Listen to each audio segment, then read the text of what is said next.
오늘은 종업식이지만은 여러 가지 행사가 많이 있고 또 우리가 이렇게 우리 두 선생님을 이렇게 떠나보내는 그런 자리이기도 해서 또 숙연해지기도 하고 늘 이 오들랭자인 노래를 들으면 가슴이 뭉클해지고 뭐라 그럴까 더 우리가 잘 살아야 되겠다. 오늘 하루하루를 우리가 책임 있게 살아야 되겠다 하는 그런 생각을 합니다. 전부 우리 저 고개 들고 쳐다봐요. 저쪽 저기 전부 날 쳐다봐요. 오늘은 내가 평소보다 우리 선생님들한테 부탁해서 좀 내가 말할 시간을 오래 잡도록 얘기하려고 그래요. 그래서 그 뜻은 지금 우리가 맡고 있는 어떻게 보면 우리나라 근대사의 중요한 어떤 그 뭐랄까 사건으로 기록될 수 있는 이 지금의 상황에 대해서 여러분이 어떤 생각을 가지고 이 역사의 순간을 지켜보고 또 경우에 따라서는 여러분은 어떤 태도를 가지고 살아야 될 것인지에 대해서 얘기하려고 합니다. 그래서 내 얘기를 한 다음에 여러분들이 질문하고 거기에 대해서 답하고 그런 시간도 갖고 그 다음에 마지막으로 종업식의 이제 하이라이트를 이제 그 담임 선생님 발표로 그렇게 마치도록 하겠습니다. 여러분이 그 인터넷에 혹시 쳐보면 44번 버스라고 하는 영화 제목이 있어요. 혹시 본 사람이 있는지 모르겠는데 이 영화는 이게 아마 중국계 사람이 만든 11분짜리 그 영화인데 베니스 영화제에서 수상도 했고 그래서 우리나라에는 이제 부산국제영화제에 초청작으로 발표되기도 했던 2001년이니까 꽤 됐죠. 근데 그 영화의 제목이 뭐냐면 44번 어느 중국 어느 마을에 오지에 버스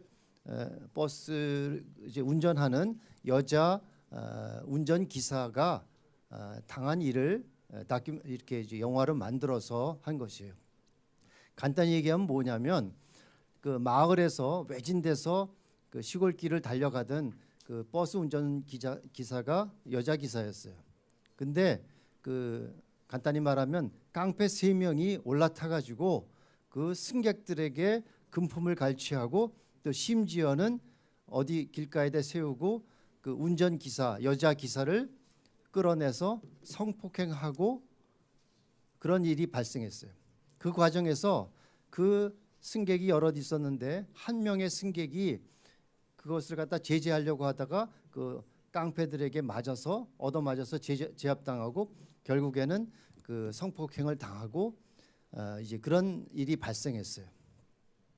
그랬는데 이제 그런 불행한 일이 발생한 이후에 운전기사가 다시 버스로 돌아와서 남아있는 승객들을 전부 이렇게 쳐다보고 이상하게도 자기를 구해주려고 했던 그 얻어맞았던 승객을 끌어내렸어요. 그랬더니 그 영문을 모르는 그 승객은 내가 왜 내려야 되느냐, 나 어떻게 가라고 여기서 나를 갖다 이렇게 이 길거리에다가 내팽개치느냐 하면서 막 저항을 했더니 그때는 남아있는 승객들이 빨리 내리라 그러면서 다 끌어내렸어요. 이게 어떻게 보면 참 아이러니한 일이죠. 그러고 나서 그 성폭행을 당했던 여자 기사가 운전대를 잡고 어떻게 했느냐면 전속력으로 그 버스를 몰아가지고 낭떠러지를 향해서 가가지고 그 자기를 구해주려고 했던 얻어맞았던 그 사람을 제외하고는 모든 사람들을 이제 추락사를 시켜서 함께 같이 죽는 일이 실제로 있었다고 합니다. 그걸 이제 고발하면서 이 영화 작가가 얘기하려고 했던 것은 뭐냐면 정의감이 사라진 이 사회가 어떠한 패망의 길로 갈 것인가에 대해서 경종을 울리는 그런 영화를 만든 것이에요. 그래서 많은 사람들이 이 스토리를 이야기하면서 현대 사회의 여러 가지 문제점이라든가 이런 것들을 하면서 이제 많은 사람들이 이 사례로 얘기를 하기도 하는 거예요. 오늘 내가 얘기하려는 것도 여러분들은 물론 여러분들이 거기에 타 있는 승객은 아니지어도 이 광경을 보면서 여러분들은 나는 정말 저기에서 비겁하게 이것은 분명히 제재해야 되는데 내 안위를 위해서, 내 이익을 위해서 나는 그냥 방관자가 되고 있는 것은 아닌가. 아이, 내 것만 잘 챙기면 되지. 실제로 우리나라에서도 몇 년 전에 보도된 그런 것들 봐도 심야에 버스를 타고 가는데 어느 여학생이 학교 공부를 마치고 뒤에 앉아 있는데 깡패들이 앉아가지고 뒤에서 여학생을 성희롱을 했는데 그것을 다 뭐 많은 사람은 아니지만 있었는데 다들 무서워가지고 모르고 있었다. 이런 일들이 비일비재하게 알려지고 있어요. 이런 것을 볼 때 중국에서만 있었던 것이 아니라 우리나라에도 있는 것이고 또 이 사회, 이 시대를 살고 있는 우리에게도 과연 우리는 올바르게 행동하고 있는가 하는 것에 대해서 생각해보고 그러한 것에 대해서 나 자신을 성찰해보고 우리 사회가 어떻게 돼야 될 것인가 이것에 대해서 얘기를 하려고 하는 겁니다. 아마 여러분이 얘기를 듣다 보면 내가 말하는 것이 여러분이 생각하지 못했던 것에 대해서 이렇게 생각하도록 지적하는 것이라고 할 수 있어요. 그것은 여러분의 생각이 틀렸다라고 하는 면으로 해석할 것이 아니라 이러한 점도 내가 함께 생각을 해봐야 되겠구나 하는 면으로 여러분이 내 의견을 듣고 최종적인 판단은 여러분이 해야 될 거예요. 예를 들자면 젊은 시절에 보면은 뭐 예를 들어서 여자 문제로 내가 사랑하던 여자가 뭐 어디 뭐 예를 들면 군대를 갔더니 뭐 고무신을 신고 따로 신고 뭐 이게 변심을 했다. 그래서 가끔 보면 막 살인 사건도 일어나지만 어떤 경우에는 내가 막 정말 이렇게 사느니 죽는 게 낫겠다 하고 자살을 생각하는 그런 젊은이들이 많이 있어요. 그런 일들을 할 때 어느 지혜로운 상담자가 그런 사람이 자기한테 찾아왔을 때 뭐라고 얘기했냐면 한참 그런 얘기를 들어주더니 너 여자 때문에 그렇게 죽기는 뭐 이러면서 야단을 치기보다는 너 얼마나 가슴이 아프냐 충분히 이해한다. 또 정말 이렇게 자기가 사랑하는 사람을 위해서 목숨까지 걸 정도로 정말 진정으로 사랑하는 거 너무나도 부럽고 하다. 이렇게 칭찬을 해주면서 공감을 해줬고 그건 뭐 거짓으로 공감한 게 아니라 그게 잘못됐다는 게 아니라 그것을 공감해주고 그 다음에 뭐라 그랬냐. 그렇지만 한 가지 내가 너에게 부탁을 할 것이 있는데 지금 네가 죽고 싶은 심정을 잘못됐다고 생각하는 건 아닌데 내가 평생 동안 이 생각이 변함없을 거야. 절대로 잊지 못할 거야. 차라리 이렇게 사느니 죽는 게 나을 거다라고 단정하는 그것은 한번 생각해 볼 필요가 있지 않겠니? 이렇게 얘기를 했어요. 그래서 그래 지금 생각하는 건 너무나도 아름답고 충분히 공감하고 또 그렇게 살 수 있는 것에 대해서 부럽기도 한데 네가 한 달이 지나고 1년이 지나도 그러고 또 너는 영원히 저 사람보다 나에게 좋은 사람을 만나지 못할 거라고 단정하는 것은 꼭 그렇지 않을 수 있다라는 것을 한번 생각해 보면 한번 그걸 겸해서 생각해 보면 어떨까 이렇게 지혜롭게 하면서 그 위기를 넘기고 그러고 났더니 그렇게 생각했던 사람들이 나중에 보니까 더 좋은 사람도 만나고 뭐 그랬다는 그런 실제 사례들이 있어요. 그런 것처럼 내가 오늘 여러분한테 얘기하고자 하는 것의 골자는 여러분들이 갖고 있는 생각을 내가 정면으로 틀렸다 맞았다 하고 싶은 의도가 없어요. 다만 여러분이 생각할 때 이런 것들까지 고려해서 한꺼번에 생각해 보면 내가 생각하는 것이 어떻게 올바른지 또 내가 생각하는 것이 정의로운 것인지 또 이 사회를 위해서는 어떤 게 더 바람직한 것인지 그것에 대해서 얘기를 하려고 하는 것입니다. 한마디로 말하면 지금 대통령 탄핵 사건으로 지금 우리 사회가 상당히 요동치고 있고 이런 것을 볼 때 나는 한마디로 내가 말하는 것의 골자는 뭐냐면 탄핵을 해야 되느냐 말아야 되느냐는 여러분들이 있어요. 또 이것이 내 의견은 이거다 저거다 나하고 같을 필요도 없어요. 다만 그러나 우리가 바람직한 사회가 되기 위해서는 내가 우리 여러분들 학생회 대표들하고도 얘기했지만 내가 긴 시간 얘기를 할 수는 없지만 이 두 가지 점에 대해서는 여러분들이 내가 말하는 것을 충분히 말하지 않아도 생각해보고 그럴 수도 있겠다. 그렇다면 맞는가?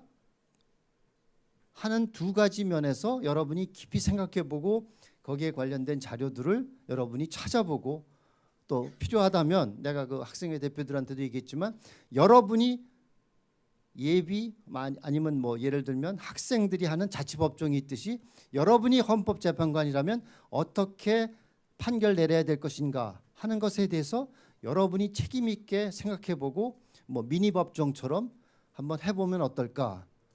또 우리가 민주시민 교육을 시키는 데 있어서는 미국 같은 경우에 하는 방법이 뭐예요? 어떤 이슈를 두고 찬성과 반대를 하면 거꾸로 찬성하는 사람은 너 반대의 의견을 가지고 네가 한번 싸워보고 반대했던 사람은 찬성의 의견을 가지고 네가 입장을 바꿔가지고 얘기를 해봐라.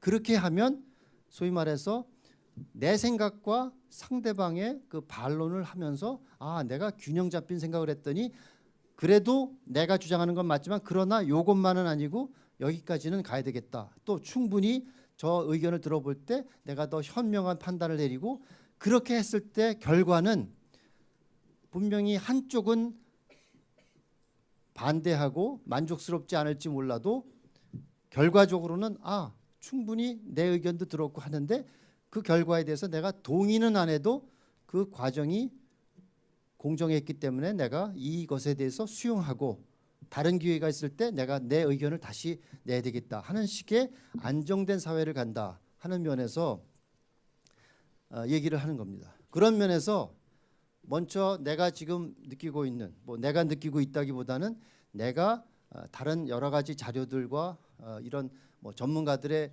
소수의 의견이기는 하지만 그런 사람들의 의견을 들어서 볼 때 지금 대표적으로 이 탄핵 사건을 처리하는 우리 사회의 것은 아까 내가 말한 대로 정의로움이 사라졌거나 부족하고 지극히 법적인 문제를 갖다 정치적으로 하고 있다. 그리고 가장 근본적으로는 지금 우리나라의 사회 언론의 주 머저리티가 한 80, 90% 이상의 언론이 진실을 보도하지 않고 자기의 정략적인 의견과 심지어는 허위 사실을 말하면서 국민들을 사회를 선동시키고 있어요. 물론 여기 들어가 보면 거기에는 빠져나갈 구멍을 해서 이러이러한 정황이 있다 이렇게 했지만 많은 사람들이 볼 때는 언론이 말하는 걸 볼 때 이랬대더라 저랬대더라 할 정도로 그렇게 교묘하게 우리의 생각을 이렇게 뭐라 그럴까 오염시키고 잘못되고 있다라는 것을 여러분이 한번 생각해 볼 수 있어야 돼요.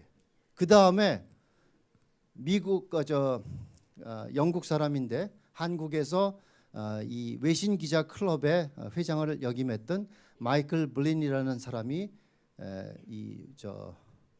외교 잡지인 Foreign Affairs라는 그런 잡지에 기고한 우리나라의 지금 상황을 보면서 기고한 것 중에 하나가 뭐냐면 한마디로 말하면 한국에는 법 위에 군림하는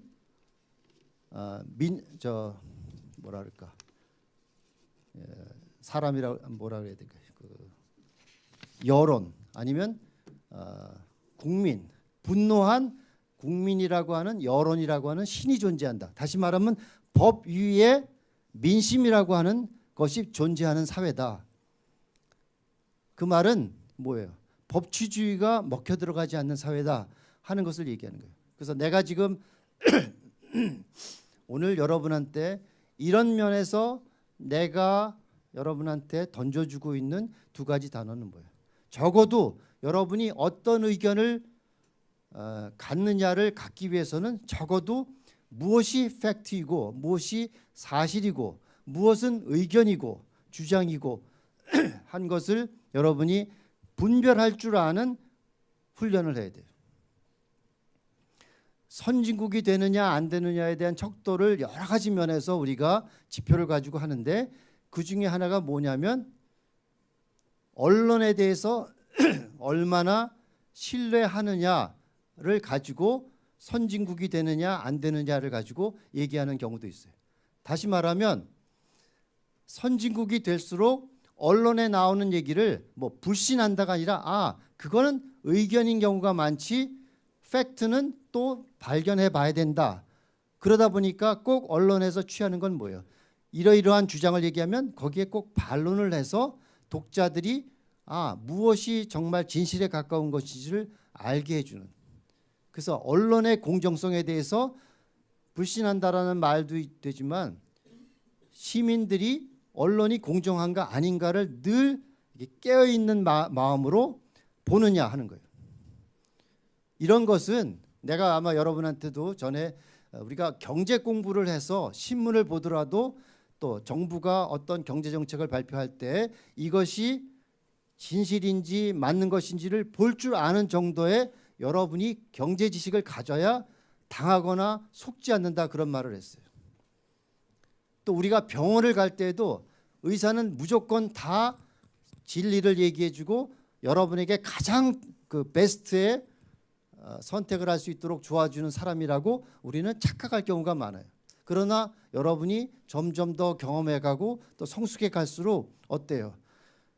경제 전문가, 우리나라에서는 박사다, 뭐다 하면 대학 교수다 그러면 전부 진실을 말하는 것으로 맹신하는 경우가 있어요.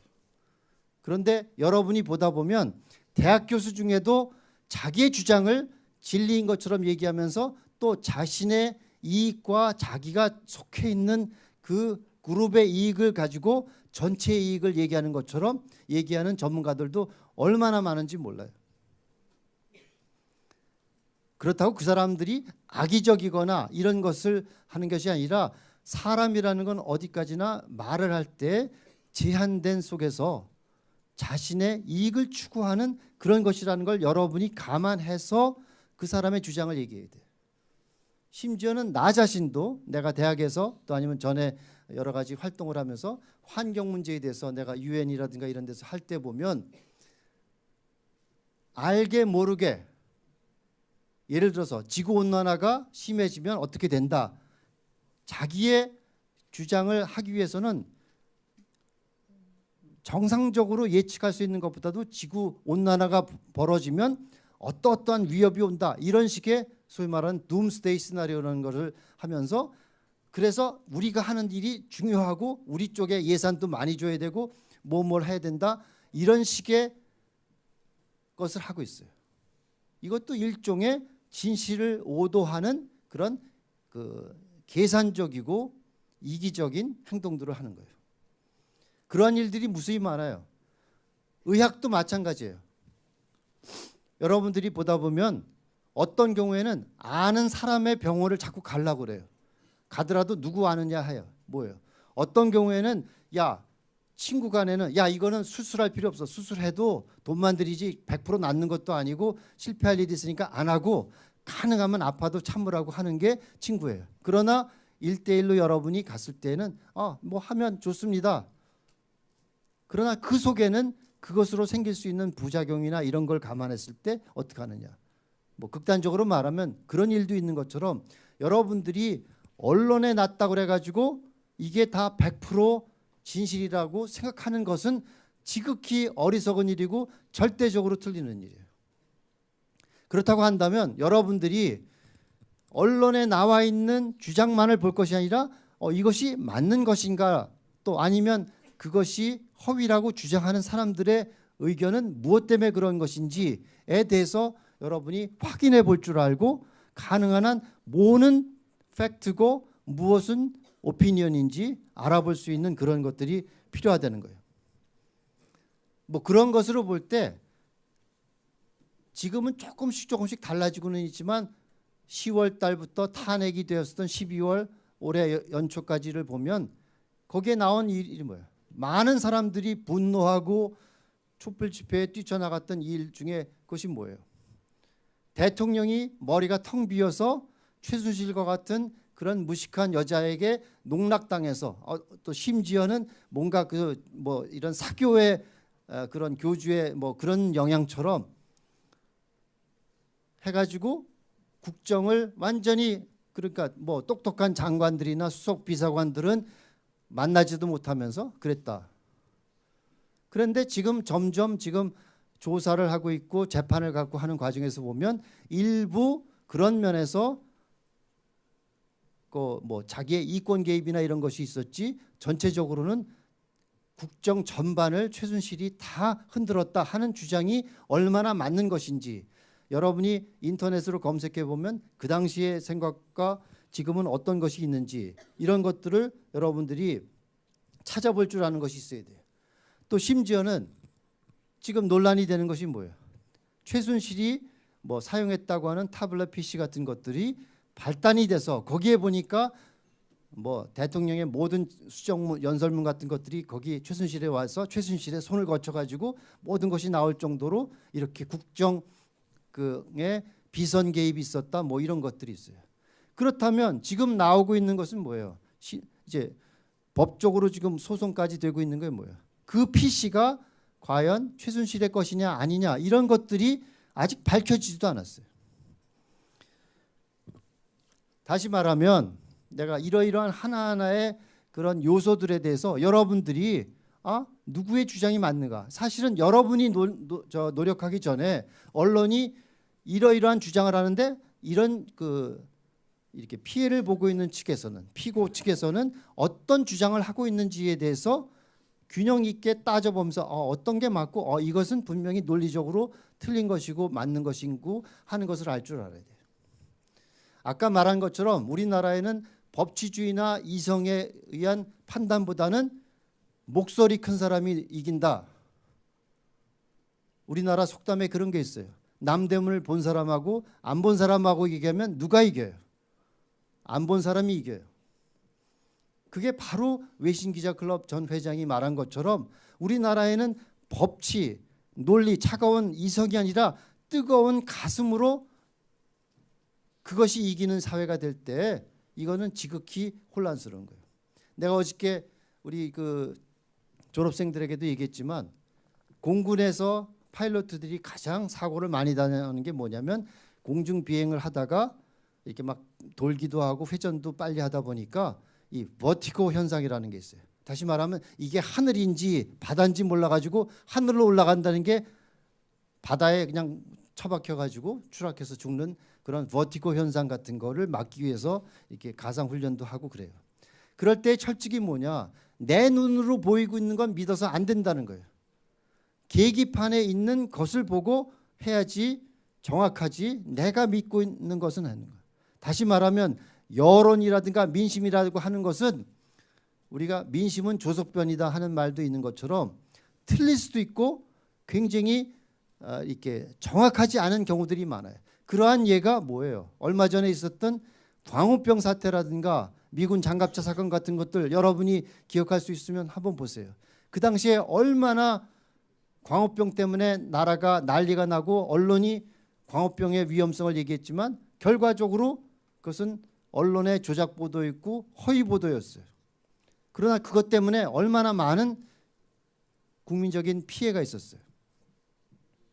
또 장갑차 사건도 밖에서 볼 때는 이거는 계기판이 그 탱크 안에서 고장 나가지고 지나가던 사람을 보지 못하는 이거는 기계적인 사고였는데 그 당시에 뭐예요? 반미 운동에 이용당해가지고 얼마나 많은 우리가 피해를 봤어요. 이런 걸 볼 때 우리가 민심이나 이런 선동되는 여론이라고 하는 것은 지극히 틀릴 수 있다. 그렇게 한다면 여러분이 뭐가 진실이고 무슨 편을 들기 이전에 여러분이 이것은 꼭 해야 되는 must have는 뭐냐? 무엇이 진실인가에 대해서 겸허하게 그래 이 사람이 죄를 졌다고 하면 그러면 그 사람은 뭐라고 얘기하는지를 봐야 되는 우리가 재판할 때도 여러분이 어느 친구가 와서 제가 나를 막 뭐라고 해서 나한테 피해를 줬어요 하면 그 말만 듣고 여러분을 갖다가 죄인 취급한다면 그것이 진실에 가까운 것일까요?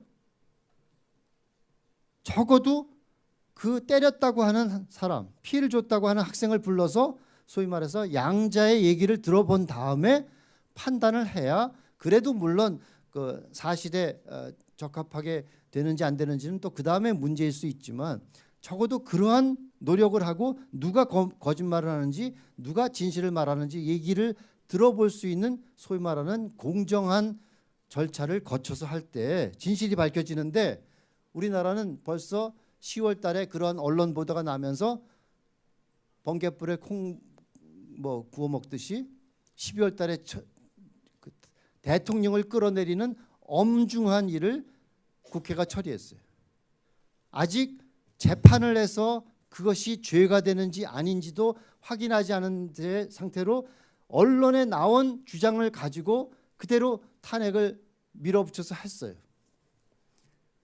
이러한 예는 세계에 있지가 않아요. 선진국을 바라보고 있는 나라에서는 있을 수가 없는 일이에요. 그렇게 재판도 하지 않은 것을 언론에 난 자료를 가지고 탄핵을 해서 대통령을 끌어낸다. 무슨 대통령을 개인이 끌어냈다 이런 얘기가 아니라 대통령은 헌법상으로도 중대한 범죄 행위가 있기 전에는 그 재임 기간 동안에는 기소되지 않는다라는 건 뭐예요? 똑같은 사람으로 취급하지 않고 그렇다고 해서 그 사람이 죄 지은 거를 묻어둔다라는 얘기가 아니에요. 제 임기가 끝난 다음에 할 정도로. 왜냐하면 드라이버 시트에 앉아있는 사람은 어찌됐든 그 사람에 대해서 존중해주고 그 사람이 드라이버 시트에서 나온 다음에 잘잘못이 있으면 그때 가서 하자는 것이에요.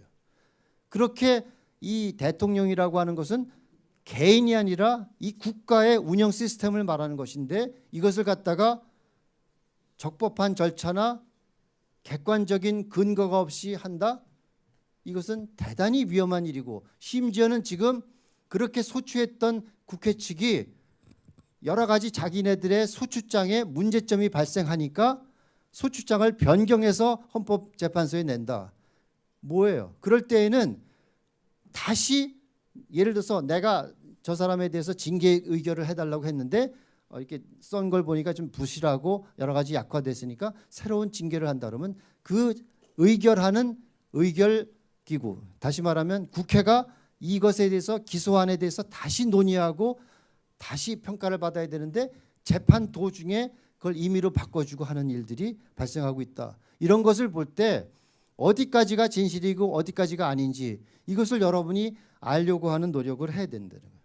내가 여기서 다 얘기할 수는 없지만 내가 그 홈페이지에다가 그 월간조선의 배진영 기자가 쓴 지금 뭐 13개 그 헌법 조항을 위반했다고 하는 사실에 대해서 그러니까 기소를 한 측과 국회 측과 또 이것을 반박하는 대통령 측과의 주장을 갖다가 거기다가 소개를 해놨어요. 긴 거기 때문에 내가 다시 얘기할 수 없어요. 여러분이 적어도 그러한 것을 읽어보고 뭐 나중에 기회가 되면 배진영 차장을 한번 여러분한테 역사에 대한 여러 가지 그 공부도 많이 하고 한 분이라 내가 한번 모시기로 지금 계획하고 있는데 언론의 입장이라는 거는 주장이 있으면 거기에 대한 설명을 할 수 있는 그런 양쪽의 의견을 들어보는 것이 있어야 돼요. 그중에 대표적인 게 뭐냐? 지금 나오는 게 뭐예요? 뇌물죄예요. 대통령이 최순실을 이용해서 삼성이나 뭐 20개 그 대기업에 돈을 받았다. 뭐예요? K재단이라든가 미르재단 같은 것에 해서 한 700억을 갖다가 했다. 근데 그걸 가지고 뇌물죄라고 했다는 거예요. 뇌물이라고 하는 것은 뭐예요?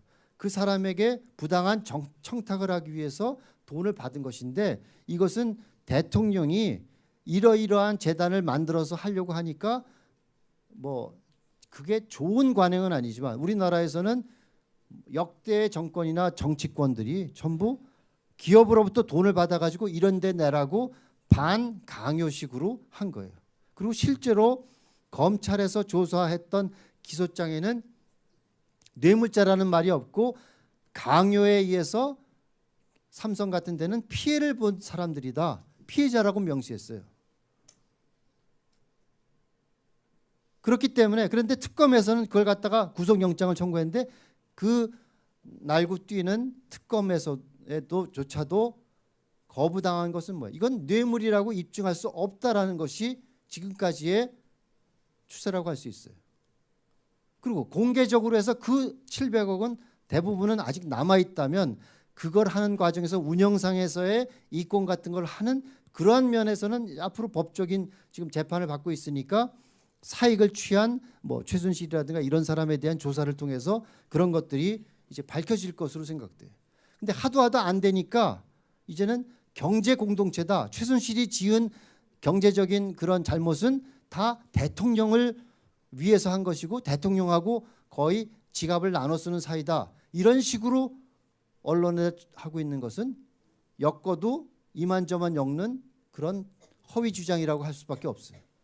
그러나 이것에 대해서 우리가 여러분들이 따져보고 법적으로 어떤 것이 문제가 있는가 이런 것들을 봐요. 이런 것 이외에도 많은 것들이 있어요. 뭐 블랙리스트라든가 또 블랙리스트라는 게 뭐냐면 여러분이 뭐 알죠? 문화체육 부분에서 국가 정체성에 맞지 않는 소위 말하는 좌파 문화예술인들에 대해서는 국가의 지원 사업에 대해서 배제하도록 하자라는 것이 있어요. 그걸 가지고 헌법상에 있는 평등의식을 평등 기회를 했기 때문에 헌법 위반이다 이렇게 주장하는 것이 이 탄핵을 주장하는 사람들의 지금 입장이고 그걸 이제 지금 헌법재판소가 심의하고 있어요. 그런데 그것은 전 정권에서는 뭐를 했느냐? 야, 우리가 이제 그동안 피해봤던 이런 우리 편에 있는 좌파의 문화인들에게 더 선별적으로 그런 것을 줬어요. 그게 소위 말하는 그 사람들은 그걸 화이트리스트라고 불렀어요. 그래서 이런 사람들이 그동안에 못 받았던 걸 보상하기 위해서 했으니까 해왔는데 그것에 반대돼서 이제는 정권이 바뀌었으니까 우리의 정체성이나 국가 정체성에 맞는 사람들에게 이런 사람들에게는 이제 더 이상의 특혜가 가지 않도록 하겠다라는 것이 블랙리스트라고 할 수 있어요. 또 그런 것을 추구하는 데서 저항했던 고위 공무원들을 갖다가 너 그만둬라 좌천시켜라 이런 식의 했던 걸 가지고 탄핵을 했는데 여러분들이 1급, 2급의 공무원들은 장관이나 대통령이 인사조치할 수 있는 그러한 그 인사권이 있는 거예요. 그걸 가지고 권력 남용이다 무슨 뭐 기회를 제한했다 하는 식으로 하는 것은 과연 적당한 것인지 이런 것들에 대해서 여러분들이 한번 법적으로 생각해보고 하는 것들이 필요하다는 것입니다. 그리고 내 두 번째로 얘기하는 것은 우리나라의 법치주의가 실종되고 있다. 이것에 대해서는 최근에 미국에서 뭐 편안하게 잘 살고 있었던 뭐 변협 회장을 하던 김평호 변호사라는 분이 미국에서 공부하고 있다가 도저히 이런 정말 법질서에 어긋나는 선동의 그 사법부가 이렇게 휘둘리고 있는 것에 대해서 안타깝게 생각하고 이분이 탄핵을 탄핵한다라는 책을 썼는데 거기에 골자에 대해서 그 서문 같은 건 내가 홈페이지에 올렸어요. 이 사람이 말하는 건 뭐예요? 대통령을 탄핵한다라고 하는 것은 이것은 사형 선고를 내리는 것과 마찬가지로 굉장히 준엄한 어떤 그 형사 재판의 것이에요. 그런데 우리나라는 지금 법치주의가 했다는 건 뭐예요? 법치주의를 가장 최후의 보루로 지켜야 될 재판관들조차도 여론의 선동에 압박을 느끼고 정치적인 재판을 하고 있다 하는 것이 이분의 걱정거리고 이렇게 된다면 당시에는 많은 국민들에게 시원하게 느껴지고 할지 몰라도 법치주의가 망가지면 결국 뭐 문화혁명이나 프랑스 혁명처럼 사회가 안정되지 못하고 한 사람 한 사람의 법적인 권리 같은 것들이 지켜지지 않는다면 이게 어떻게 선진사회이고 우리가 보장받고 있다라고 느낄 수 있겠는가 하는 것에 대해서 울분을 터뜨리고 정말 나라를 지켜야 되겠다라는 생각으로 온 것이에요. 이분이 말하는 것에 몇 가지를 내가 소개한다면 적어도 탄핵을 하기 위해서는 분명한 범죄 사실이 입증됐을 때 그것을 기반으로 해서 탄핵을 해야 돼요.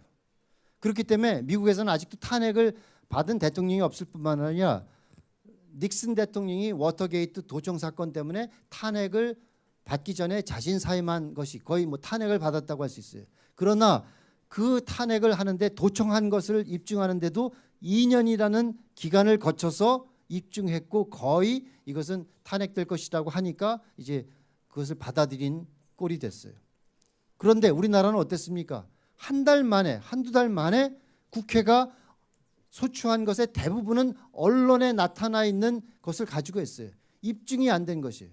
또 검찰 측에서 주장한 피사실을 가지고 한 거예요. 근데 검찰의 주장이라는 건 뭐예요? 내가 저 사람이 이렇게 죄를 졌다고 주장하는 거예요. 근데 그렇다면 그것은 판결이 난 것은 아니에요. 범죄 사실이 소명된다라는 것은 뭐예요? 이 주장하는 측과 방어하는 측이 공정하게 얘기를 한 다음에 재판의 결과를 가지고 이 사람이 예를 들어서 뇌물죄를 졌다, 권력남용죄를 졌다 이런 것들을 가지고 국회가 소추를 하고 기소를 하고 그것을 가지고 헌법재판소가 다뤄야 되는 것이에요. 이러한 절차적인 정당성이 상실되고 있어요. 또 뿐만 아니라 지금 국회 측을 대변해서 하고 있는 권성동 그 법사위원장의 경우도 자기가 이 특별검사 임명에 대해서 이것은 양당이 합의를 해야 되는데 야당끼리만 한 것에 대해서 반발했는데 그것을 뛰어넘어서 국회의장이 직권으로 상정해가지고 통과시켜서 한 것이에요.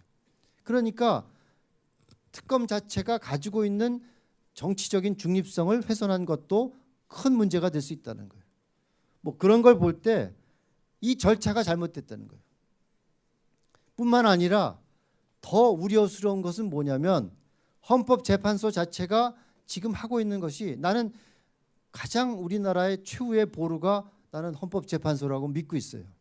그러나 지금 나타나고 있는 징조들을 볼 때는 과연 헌법재판관이라고는 우리나라에서 최고의 존경받고 신뢰받아야 될 헌법재판관조차들도 내가 사적으로 이렇게 들어본 얘기에 의하면 여론의 압력에 내가 이게 내 소신대로 할 수 있을까? 이렇게 생각하는 사람들이 의외로 있다라고 하는 것이 들려주고 있어요. 그러한 대표적인 사례가 뭐냐? 1월 30일 날 퇴임했던 그 헌법재판소장 박한철 소장이 뭐라고 그랬어요? 떠나기 전에 뭐라고 그랬냐면 늦어도 3월 뭐 첫 번째라고 그랬나? 9월 9일인가? 이때까지 다시 말하면 3월 13일 날 그 이제 두 번째 사람이 퇴임하기 전까지는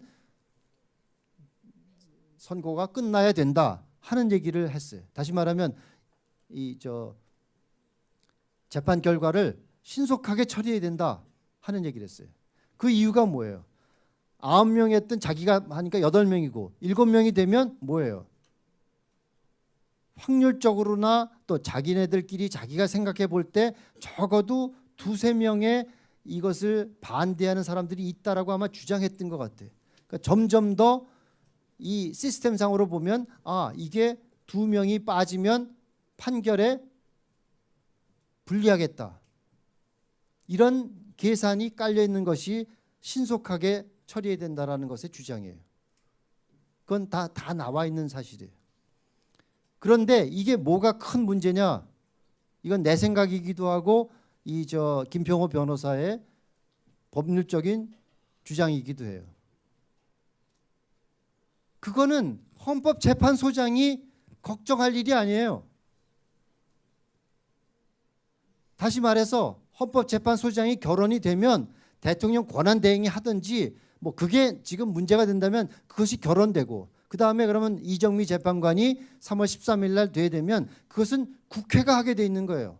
근데 지금 국회는 임명을 해야 될 거냐 말 거냐 지금 뭐 서로 엇갈리는 얘기들을 하지만 그거는 밖에서 헌법재판관 또 퇴임하는 헌법재판소장이라고 한다면 뭘 얘기를 해야 돼요? 국회와 대통령이 헌법재판소의 기능을 잘할 수 있도록 빨리 당신들이 해야 될 임명 절차를 해 주십시오 했다면 문제가 없어요.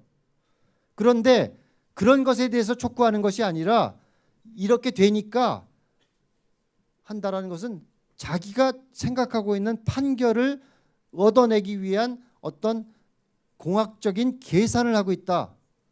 이거 하나만으로도 공정성이라는 것에 대해서 훼손하고 있어요.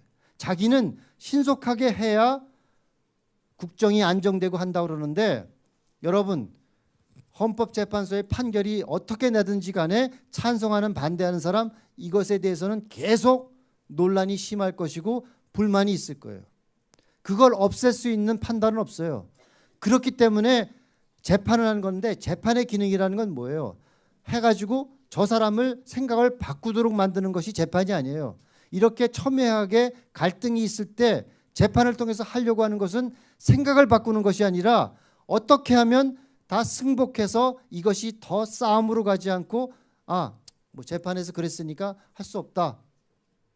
받아들이게 하는 이 갈등 관리의 기능을 한다면 그것의 첫째적인 것의 생명은 뭐냐면 재판이 공정하게 됐다라는 것에 대해서 양쪽이 적어도 나와 생각이 다르게 판결이 났다 하더라도 이 재판은 정당했고 공정했다 하는 말을 들어야 되는 거예요.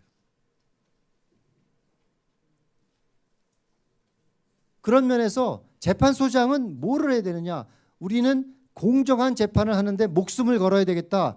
거기에 대해서 우리는 할 수 있고 그리고 그러기 위해서는 결혼된 재판관들을 빨리빨리 임명해서 해달라 하고 하는 얘기를 했어야 되는데 그런 얘기를 하지 않은 것은 벌써 이 헌법재판관이라든가 사법기능 마지막 우리의 희망이라고 할 수 있는 사법기관조차도 지금 여론에 휘둘리고 있다면 이거야말로 외국 사람들이 지켜볼 때 이게 왜 법치에 의해서 이렇게 됐을까 하는 거예요.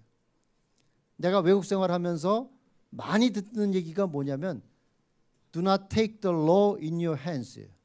법을 네 맘대로 해석하고 네 맘대로 갖고 놀아서는 안 되는 거예요. 다시 말하면 이럴 때는 갖다 법을 쓰고 이럴 때는 갖다 안 쓰고 우리말에 그런 게 있죠. 내가 하면 로맨스고 남이 하면 불륜이다. 이게 바로 객관적이지 않은 법을 내 마음대로 필요할 땐 갖다 쓰고 불리할 때는 안 쓰고 하는 그러한 불공정한 사회의 어떤 그 면을 얘기하는 것이고 아까 말한 것처럼 우리나라에는 육법전서 이 위에 때법, 국민정서법이라는 법전에는 없는 그것이 있다라는 말이 횡행되고 있어요. 이게 바로 우리 사회가 아직도 선진화되지 못하고 또 그러한 것이 계속됐을 때 우리 사회가 갈등을 계속 갈 것이고 우리 사회에 대한 불신이 더욱 깊어지는 것이라고 한다면은 우리가 이런 것에 대해서 왜 절차적인 정당성을 못 지키는가? 또 그리고 실제적으로 볼 때 임기가 얼마 남지도 않은 대통령을 갖다가 그러한 공정한 재판 절차를 하는 것이 거의 임기 말쯤에 나온 것으로 한다면 이게 과연 국가를 위해서는 무슨 실익이 있는가? 그렇다고 해서 대통령이 위법사항이 있다고 그런 것을 묻어둘 리도 없고 다 퇴임하면 그것은 다 자동적으로 재판을 지금 받을 것이고 받을 거예요. 그렇다면 뭐가 더 국가를 위해서 우리가 해야 될 것인가 하는 것에 대해서 우리가 얘기를 해야 돼요. 그런데 내가 말을 이제 마치려고 하는데 지금 보면 이제 나중에 역사가나 우리가 시간이 지나고 나면 모든 것들이 많이 드러날 것으로 생각합니다.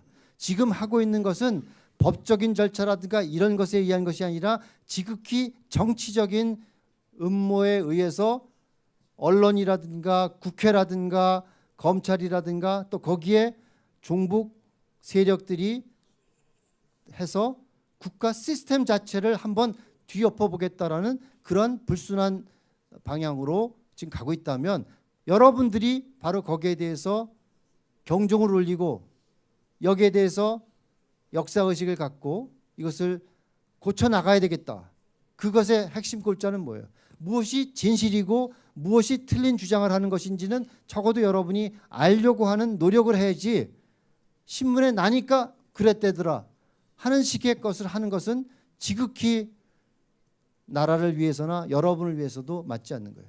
또 아무리 내가 뜨거운 마음이 있고 분노가 이런다 한다 하더라도 그것은 법에 의해서 할 때 우리 사회가 건전하게 문제와 갈등을 해결해 나갈 수 있는 것이다 하는 것을 얘기해야 될 거예요. 그런 것을 볼 때 내가 더 이상 뭐 긴 얘기를 하기에는 시간상 그렇지만 마지막으로 우리 학교가 이런 그 역사 의식이라든가 또 근현대사의 대한민국의 이념 정체성에 대해서 우리가 여러분한테 자주 얘기를 하고 그런 기회를 갖는데, 그것은 뭐예요? 요즘에 보면은 이념 이런 얘기하고 국가 정체성 얘기하면 고리타분한 그 과거 유신 독재 시절의 얘기를 하는 것이냐 하면서 얘기하는 사람들이 많아요. 심지어는 좌파 정권 말고 이전에 있었던 이명박 정부도 출범할 때 뭐라 그랬느냐, 이제는 이념 이런 거 떠나서 실용적인 경제적인 그 이득이나 이런 것을 따지는 시대가 돼야 된다 하는 주장을 했어요. 실제로 그러다 보니까 국가 정체성의 문제라든가 이념적인 문제는 우리가 잊어버리고 살았어요. 그러나 이념이라는 건 뭐예요? 우리나라가 어떤 것에 기반한 국가 운영 시스템을 가져야 될 것이냐. 특히 우리나라는 세계에서 유례를 찾아볼 수 없는 그런 아주 최악의 공산 독재 북한 정권을 우리가 상대하고 있는, 그리고 우리가 뭐 햇볕 정책이다 뭐다 해서 그렇게 친밀하게 했지만 속아서 결국은 그 돈으로 올해 중에 아마 핵무기를 완성할 수 있는 단계로 갔다고 했으면, 과연 우리는 적어도 이러한 북한식의 공산주의나 이런 것에 대해서는 철저하게 안 된다. 그리고 그것을 지키기 위해서는 우리의 힘만으로는 안 되니까 자유세계의 동맹국인 미국과의 우린 동맹을 강화해야 되겠다 하는 것에 대해서 우리가 분명하게 가져야 되는데, 지금의 여러분 세대라든가 또 지금 나이가 든 사람들조차도 무슨 생각을 하냐. 야, 이념이 밥 먹여주냐? 이념 때문에 괜히 남북 간에 갈등 생기면 우리만 손해보는 거 아니냐? 이렇게 얘기하고 있어요. 심지어는 뭐라고 그랬는 줄 알아요? 여러분은 잘 모를지 몰라도 노무현 대통령 시절에 뭐라고 그랬냐. 그 사람이 뭐 반미주의적인 그런 생각을 가지고 있지 않느냐. 그래서 여러 가지 질문들을 하니까 뭐라고 그랬는 줄 알아요? 반미면 어떻습니까? 반미가 뭐가 나쁩니까? 여러분 생각해 봐요. 그렇다고 우리가 무슨 미국의 식민지로 가자, 미국의 무슨 조리돼서 쫄쫄 따라가자 이런 말이 아니에요. 이게 바로 국가 정체성에 대한 문제예요. 또 내가 뭐 돌아가신 대통령을 얘기하는 게 비겁한 일인지 모르지만 이게 바로 현실적인 문제이기 때문에 얘기하는 거예요. 노무현 대통령이 장인이 그 월북을 했다든가 하여튼 뭔가 이념적으로 종북 세력이었다고 해가지고 질문했더니 뭐라 그랬어요? 그럼 내가 사랑하는 아내를 포기해야 됩니까? 그랬더니 많은 사람들이 야, 저 멋있는 로맨티스트다 그랬어요. 그런데 그럴 때 그럼 어떻게 얘기를 해야 되느냐? 그건 우리는 이념에 대해서는 연좌제라는 걸 안 하기 때문에 그건 장인의 생각이었고 나는 그 장인의 종북주의적인 그런 그 이념에 대해서는 나는 달리합니다. 나는 자유민주주의를 택하는 사람입니다. 그러나 그런 그 장인의 딸이라 하더라도 이 사람은 나와 생각이 같고 그런 것에 대해서는 철저하게 나는 자유민주주의자입니다 라고 얘기했다면 아무 문제가 없는 거예요. 사람들이 거기에 대해서 혼동하고 있는 거예요. 우리가 철저하게 이 국가의 정체성과 이런 걸 가져야 돼요. 흔히들 진보와 보수가 양날개처럼 같이 있어야 균형을 잡는다 하는 얘기를 하는데 그거는 이념의 첫 번째 부분과 두 번째 부분이 달라요.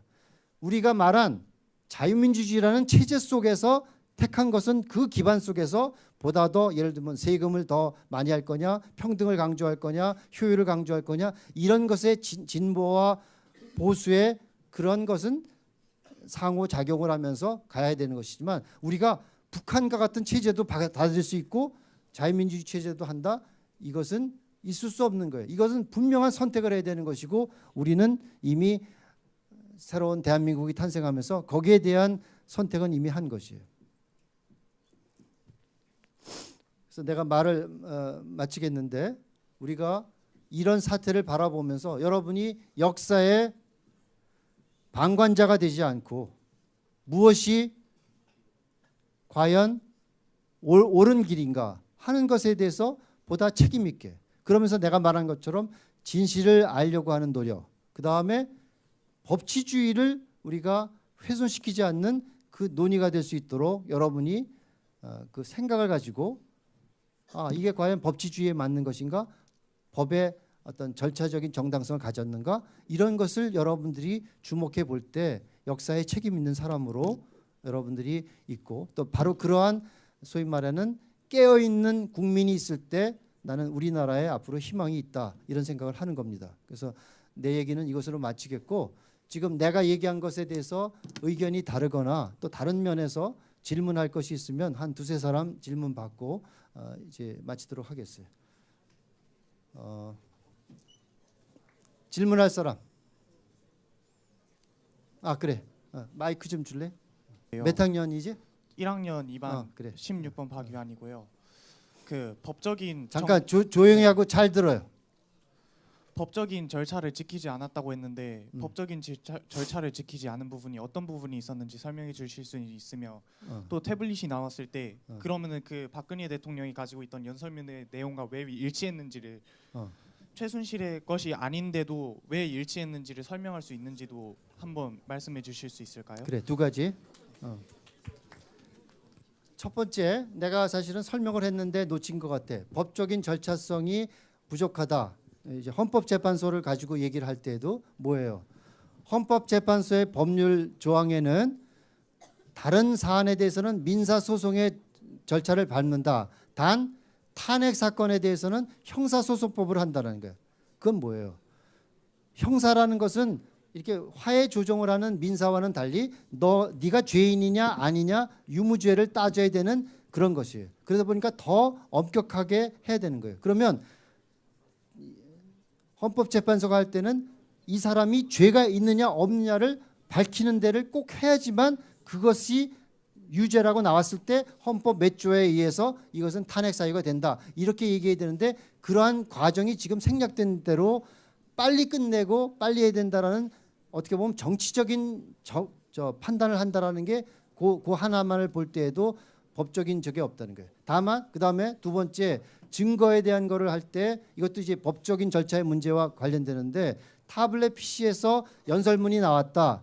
그런데 그건 대통령도 자기가 몇 년 동안에는 연설문 같은 거를 할 때 최순실한테 보내서 문구 같은 거라든가 이런 걸 봐달라고 했다고 했어요. 그런데 태블릿은 자기 게 아니라고 그랬어요.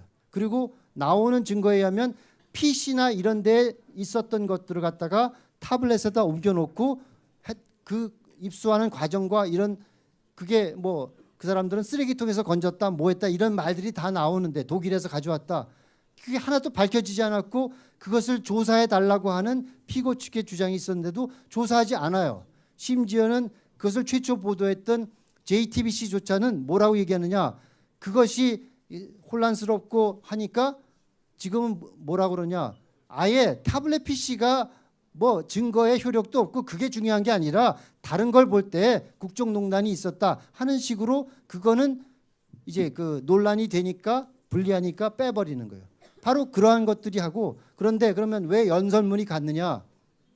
연설문이 갔어요. 그런데 밝혀진 바에 의하면 모든 연설문을 박근혜 대통령은 자기가 할 줄 몰라서 최순실이 다 고쳐줬다.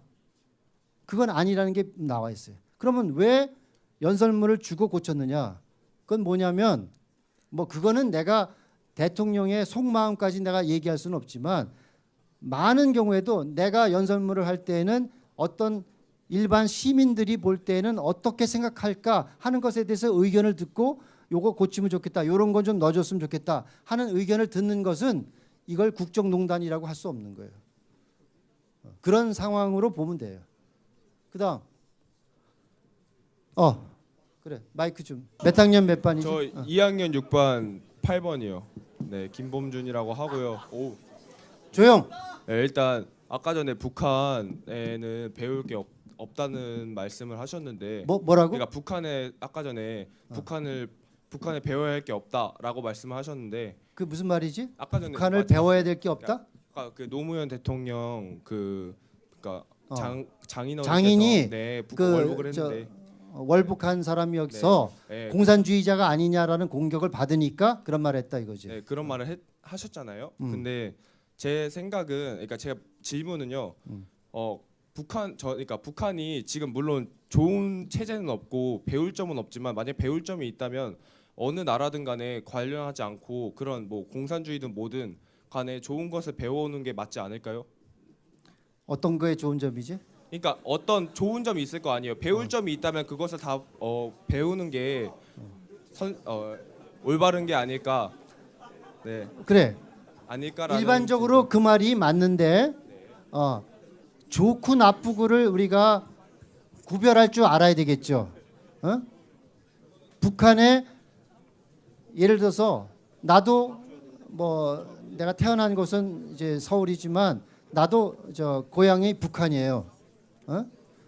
북한의 뭐 그런 정서나 또 북한 사람을 우리가 미워하자가 아니에요. 북한의 정권이 가지고 있는 통치 시스템은 국민의 자유를 제한하고 인권을 제한하는 그것이 없어져야 된다는 것이지 북한의 전체를 다 우리가 뭐 나쁜 것으로 보자 이런 뜻이 아니에요. 그러니까 그 말에 대해서는 좀 구별해 들었으면 좋겠어. 또 잠깐만 조금만 더 한 5분 내로 끝날 테니까 다시 집중해서 들어요. 저 지금 전에 말씀하셨던 그 박근혜 지금 탄핵하는 게 퇴임이 다 돼가는데 왜 이제 하냐고 하시는데 되게 저는 교장 선생님 말씀이 되게 모순되었다고 봐요. 막 저희 보고 막 정의롭게 살라고 막 진실되는 걸 막 알라고 막 하시는데 저희는 그게 탄핵되는 게 진실이라고 생각하고 정의라고 생각하거든요. 그거에 대해서는 어떻게 생각하시는지. 두 가지 얘기를 한 것 같아. 두 가지를 얘기했어요. 잠깐만 내 얘기 들을 수 있어? 다 주목해 봐라.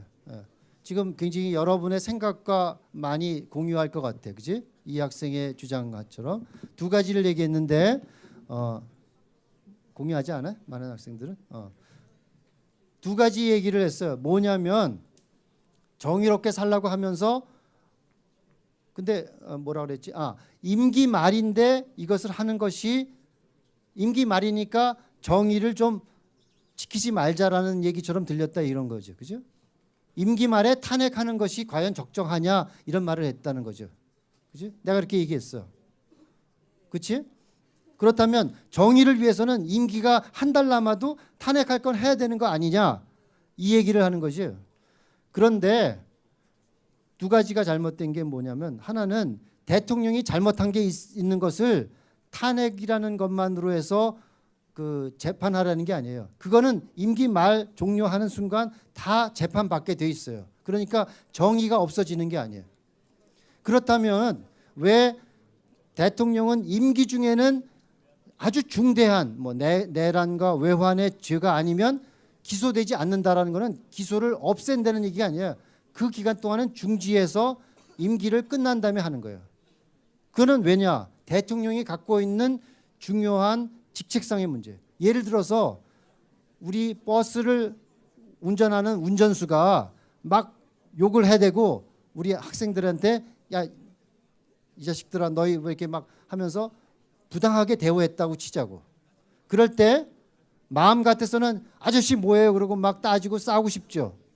그러나 그 사람이 운전하는 동안에는 기분이 상하면 결국 사고의 위험성도 높기 때문에 그 문제를 정의의 입장에서 따지지 말라는 게 아니에요. 운전을 끝나고 해서 다른 방법으로 거기에 대해서 항의하고 따지라는 거예요. 왜? 그게 바로 우리 전체의 이익이 되기 때문이지 정의를 훼손하거나 방관하자는 얘기가 아니에요. 그리고 탄핵이라는 거는 뭐예요? 아까 말했듯이 상당히 오랜 기간 걸리기 때문에 적어도 재판도 하는 과정이 6개월 내지 1년이 걸린다면 지금 1년밖에 남지 않은 동안에 해서 탄핵을 하고 한다면 탄핵을 하는 것도 헌법재판소상 6개월은 걸리게 돼 있어요. 그죠? 6개월까지 하게. 그러면 6개월 하면 한 4, 5개월이 남은 대통령을 가지고 그 당시에 그러면 2개월 후에 대통령 선거를 한다면 12월 달에 할 거를 10월 달에 하는 건데 그 과정에서 생기는 혼란성을 볼 때에 헌법의 정신처럼 대통령에 대해서는 기소나 이런 것을 유예시키자는 것이지 정의를 후퇴시키자는 말이 아니라는 거예요. 마지막으로 한 사람 더. 그래. 안녕하세요. 그래. 2학년 학년? 1반 18번 박대현입니다. 먼저 그 타블렛 PC에 대해서 좀 얘기를 많이 하셔서 묻고 싶은 게 있는데 박근혜 대통령이 그 최순실하고 이제 국정농단을 벌이면서 벌였던 것에 대해서 이제 다른 근거와 정황들에 의해 그들의 범죄가 밝혀지게 되었는데 잠깐만 조용히 해봐. 잘 안 들려. 그들의 범죄가 밝혀지게 되었는데 굳이 타블렛 PC에 그렇게 주목을 해야 하는지가 의문이고요. 그다음에 아까 전에 얘기하셨던 그 중국의 그 44번 버스 그 버스 기사분이 승객들을 자신을 도와주지 않았던 승객들을 같이 죽음으로 몰고 간 것에 대해서 어떻게 생각하시는지 궁금합니다. 그래. 내가 시간 관계상 그 버스 얘기부터 하면 바로 그거는 내가 그 말을 정당화한 게 아니에요. 그런 식으로 자기가 재판하고 보복하는 거는 잘못된 거라는 얘기를 하고 싶어서 사실 법치 제대로 된 거라면 뭐예요? 경찰에 신고해서 그 사람들을 법정에 세우는 것이 정의를 만드는 것이지 정의를 자기가 그 사람들을 사용을 해서 나를 갖다 한다는 것도 물론 심정적으로는 얼마나 가슴이 아팠고 억울했으면 그랬을까라고 생각할 수는 있지만 그렇게 하면 안 된다는 거예요. 그러니까 그런 면에서는 오해할 수 없어야 되고 아까 조금 전에 말한 게 타블렛 PC가 뭐가 그렇게 중요하냐 이런 말이지. 근데 거기서부터 많은 그 국민의 분노가 생겼고 국정농단이라는 것에 그 발단이 되는 증거 자료로 나왔는데 그 증거가 유효한 것이냐 아니냐를 따지기 때문에 하는 거예요. 근데 그것이 밝혀지지 않았다는 것을 말하는 거예요. 그래 아까 여기 저 누구 몇 명 했지? 그래 얘기. 몇 학년이지? 1학년 3반이요. 제가 지금까지 시위를 11주 차를 나갔어요. 그래서 지금까지 촛불 시위에서 나왔던 주장들은 거의 다 알고 있는데 지금까지 교장 선생님이 좌파 진영에 대한 주장에 대한 반박만 하셨거든요. 그래. 그러면 우익에 대한 그런 반박도 듣고 싶고요. 우익에 대한 반박. 네, 지금 태극기 시위에서 나오는 잘못된 점. 네, 그러니까 그러면 자네가 생각하는 잘못된 점은 뭐라고 하는지 한번 얘기해 주면 내가 동의하는지 안 하는지 얘기해 볼게. 타블렛에 대해서도 그걸 지금 태극기 시위 쪽에서는 그걸 JTBC 쪽에서 다 조작을 했다고 하고 있고요. 그래서 고소까지 했지. 네. 근데 그것은 잘못된 거예요? 그게 옳습니까? 그건 따져봐야지. 따져봐야지. 그러면 그게 정확하게 맞는다라는 주장에 대해서는 지금 반박이 많아요. 그거 알고 있어? 네. 뉴스 그러니까 다 봅니다. 타블렛에 있었던 게 아니라 PC에 JTBC에 PC에 뜬 것을 갖다 옮겨 넣은 거예요. 네. 또 타블렛을 입수했다라는 것에 대해서 주장이 달라요. 그죠? 아닌가? 저 여러 신문사의 기사가 달라. 그런 점에서 그 저 중요한 증거 자료가 되는 것이 의심받고 있다 이런 얘기를 할 수 있어. 그 다음에 또 뭐 주장할 수 있는 비판을 한번 얘기해봐. 지금 교장 선생님이 학교 장이시잖아요. 그러면은 선생님으로서 정치적 중립적을 지켜야 되는데 선생님은 지금 거의 다 우익적으로 가고 계세요. 이거에 대해서 옳다고 생각하십니까? 자, 이거 중요한 얘기니까 여러분이 같이 들어요. 여러분이 이렇게 생각할까봐 내가 질문하라고 그러는 거예요. 내가 주장한 것을 두 가지로 요약하면 뭐냐면 무엇이 진실인지 팩트인지 여러분이 따져보고 판단하는 것을 하자라는 것이 첫 번째 주장이에요. 두 번째는 뭐예요? 이렇게 생각이 다르고 할 때 우리는 따라야 될 것은 국민 여론에 따라서 하는 여론 재판이 아니라 법치주의를 지키자고 하는 것이 내 주장이에요. 그죠? 네. 그게 우익만의 주장인가? 그것을 하자는 것은 누구도 수용해야 되는 것인데 그것을 무슨 일부 이익을 위해서나 어느 파벌을 위해서 한다라고 하면 이건 절대적으로 잘못된 생각이라는 게 내 오늘 말하는 거의 핵심 중에 하나예요. 선생님이 이거 그 전에 이야기하실 때도 선생님이 사적에서 들어오셨는데 그걸 공적에서도 말하셨어요. 이게 옳은 겁니까? 사적인 사적에서 들어오신 내용을 공적에서도 지금 이 자리에서도 사적에서 말하셨어요. 들어온 것이 아니라 뭘 말하는 거예요? 내가 사적이라는 것은 사적으로 하는 게 아니라 여러 의견이 다른 법률가들의 주장에 대해서 내가 취사 선택해서 지금 여러분이 알고 있는 것에 대해서 다른 면을 부각시켜 주는 것이지 내 개인의 의견으로 얘기하는 게 아니에요. 법치주의 이런 것을 주장하지 않는 건 내 주장일 수도 있지만 많은 전문가들이 해야 되는 주장을 얘기한 것이에요. 내 주장도 들어있는 것이지. 그런데 그것이 왜 정파적으로 해석돼야 되느냐 하는 거예요. 그래. 또 아까 여기서 아까 우리 저 학생이나 나하고 디베이트를 하고 싶은 사람들은 언제든지 내가 방에서 뭐 1시간이도 좋고 2시간도 좋으니까 여러분들이 와서 얘기하기 줘요. 내가 아까 했던 말 한마디만 다시 여러분한테 리마인드 하는데 여러분이 지금 그렇게 생각하고 분노하는 것이 내가 전적으로 잘못됐다라고 생각하지 않아요. 아까 말했듯이 내가 사랑하는 사람을 놓쳐서 죽고 싶은 마음을 내가 비난하고 싶은 마음이 없어요.